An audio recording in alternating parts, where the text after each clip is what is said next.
पुण्यात्मा माने परमात्मा स्वयं यही काल लोक को आसी तांको संतान मानंको तत्व ज्ञान सहित परिचित करांती। से पूर्ण परमात्मा कबीर साहिब शक्ति यही दासर शरीर भितर कार्य करुछि।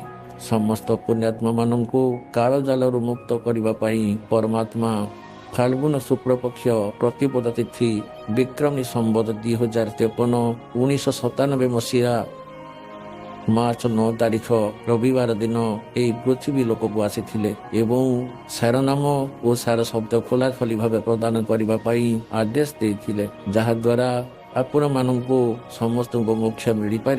यहाँ बहुत जोर सोर रे यही आध्यात्मिक ज्ञान प्रचार प्रसार होता एवं आज आपण मानक परी समस्त पुण्यात्मा निज घर एवं परमात्मा को चिन्हबार सक्षम होती। 600 वर्ष पूर्वे परमात्मा को चिन्ह न पारी आम धोखा खाई काल जाल रही जाइथिले। एथर यही दास को जड़े साधारण सन्थ भावी धोखा खामतु नहीं। जदि आपण ही परमात्मा को तत्वज्ञान सहित संपूर्ण रूपे परिचित हो जाइछंती तेबे दासर ही इंगित को बुझी निजर उद्धार करंतु एवं अन्य भाई भौणी मानंकु कबीर परमात्मा को यही सत्य मार्ग विषय रे आपण बुझांतु।